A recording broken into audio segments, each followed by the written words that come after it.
साथ संगत जी, ध्यान निरंकार जी। साथ संगत जी, आपका आपके ही अपने चैनल निर्गुण भक्ति सागर में बहुत बहुत स्वागत है। आइए सुनते हैं आज की साखी। एक व्यक्ति सद्भाव में बहुत अच्छा था। आने जाने वाले संतों महात्माओं की सेवा बड़ी लगन से करता था। रुपए पैसे की कोई कमी नहीं थी। पत्नी भी बड़ी समझदार तथा सेवा भावना रखने वाली थी।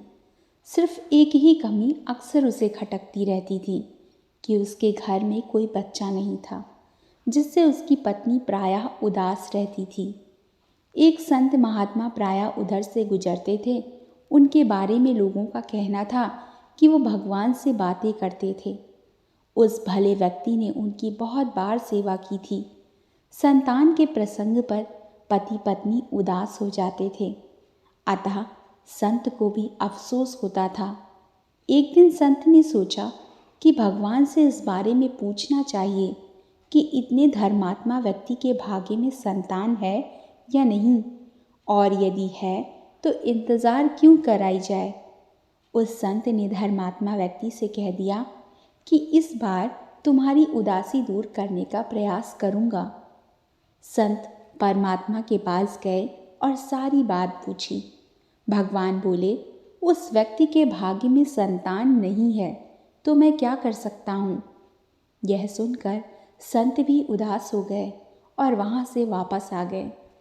वापसी में उन्होंने सारी बातें उस धर्मात्मा से कह दी। सुनकर वे दोनों ही उदास हो गए। उन्हें ढांढस बंधाकर संत अपने रास्ते पर चल पड़े। कुछ दिन की बात है, एक मैले से कपड़े पहने आदमी उस धर्मात्मा के द्वार पर आया। उसकी आंखें प्रभु मस्ती में लीन थीं। उसके कुर्ते के बटन टूटे पड़े थे और उसे अपनी सुध बुध भी नहीं थी। धर्मात्मा सेठ के द्वार पर आकर बोला, कुछ खाने को मिलेगा? सेठ की सेवा परायण पत्नी बोली, महाराज अभी खाना बना देती हूँ, ग्रहण कर लीजिए। मस्त फकीर ने कहा, जो है वही दे दो, ताजी बनाने की ज़रूरत नहीं।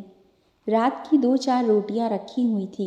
सेठ की पत्नी ने मक्खन लगाकर वही रोटियां संत को लाकर दे दी। संत ने उन्हें खाया और खाकर चलते चलते मस्ती में बोला, तुमने मुझे 4 दी, हमने तुम्हें 2 दिए, कहकर मस्ती में फ़कीर चल दिए। सेठ की पत्नी कुछ समझ नहीं आया। पर्याप्त समय के बाद जब उनके घर में 2 बच्चों ने जन्म लिया तो दोनों पति पत्नी को बड़ा आश्चर्य हुआ। तब सेठ की पत्नी को उस मस्त फकीर की बड़ी याद आई।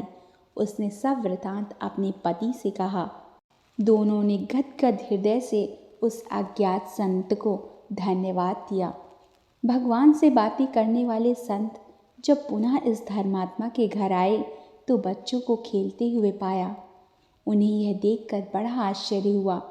वो सेठ से बोले, भाई ये दोनों सुंदर बच्चे किसके हैं?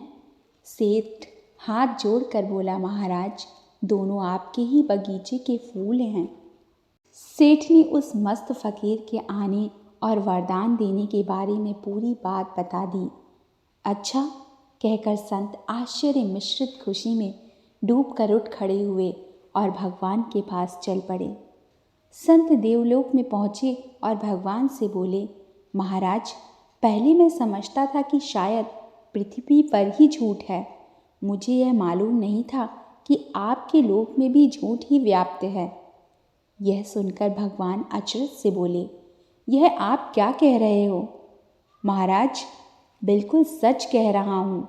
आपने पिछले दिनों मुझसे कहा था कि उस धर्मात्मा के नसीब में कोई संतान नहीं है। अब 2-2 बच्चे उन्हें दे दिए हैं। यह बात समझ में नहीं आई।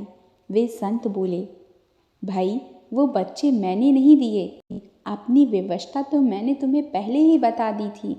भगवान बोले, महाराज आप भी मजाक करते हो। यह कहकर संत तनिक आवेश में आ गए। नहीं भाई, वे बच्चे मैंने नहीं दिए, मैं तो दे ही नहीं सकता था।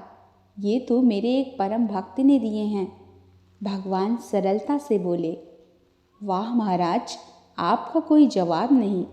खैर ऐसा संत कौन है जिसने आपसे ऊपर होकर सेठ को 2-2 बच्चे दे दिए। संत बोले, आओ चलो ऐसे परम भक्त से मिलवाता हूँ। यह कहकर भगवान संत को लेकर चल दिए। मौसम बरसात का था। मस्त फकीर अपनी झोपड़ी में मस्ती में लेटे हुए थे। संत और भगवान जब दोनों उस मस्त फकीर के सामने प्रकट हुए तो फकीर प्रसन्नता से फूला न समाया। उसने दोनों की चरण वंदना की और बोला, महाराज, आपने बड़ी कृपा की जो इस जीव की खबर ले ली। कहिए कैसे कष्ट किया? और बातें बाद में होंगी भक्त, पहले भोजन कराओ। भगवान ने कहा, बड़े भाग्य हैं मेरे। कहकर खुशी से झूमता मस्त भक्त बारिश में ही बाहर निकल गया। जल्दी जल्दी 2-3 घरों में गया। कहीं से आटा मांगा, कहीं से घी। इस प्रकार साधन जुटाता भक्त नंगे पैरों भागता रहा। अंदर आते ही बोले, महाराज, आपको भूख लगी होगी। इस पापी को देर हो गई, अभी बनाकर खिलाता हूँ। फकीर ने ईंटें इकट्ठी करके चूल्हा बनाया।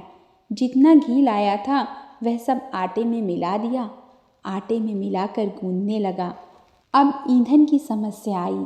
अपनी झुग्गी में जो कपड़ा, लकड़ी का टुकड़ा नजर आया, चूल्हे में झोंक दिया। जैसे तैसे ईंधन की समस्या हल हुई। पास की नदी से पानी भर कर लाया और खाना परोस दिया और स्वयं बैठकर खिलाने लगा। भगवान ने गदगद होकर भक्त को गले से लगा लिया और खा पीकर चल दिए। भगवान संत से बोले, देख लिया परम भक्त को, न बारिश की परवाह न अपने सामान की। ऐसे प्रेमी भक्त मुझसे भी बड़े हैं। इनके कहे को टालना मेरे वश की बात नहीं। तुम समझते हो कि मैं क्षीर सागर या अन्य कहीं देवलोक में निवास करता हूँ? वास्तव में मैं ऐसे भक्तों के बीच में ही रहता हूँ। तुम मेरे पीछे घूमते हो जबकि मैं ऐसे परम भक्तों के पीछे घूमता हूँ। यह कहकर भगवान ने संत की ओर देखा। संत की आंखें झुकी हुई थीं। संत गदगद होकर भगवान के चरणों में गिर पड़ा।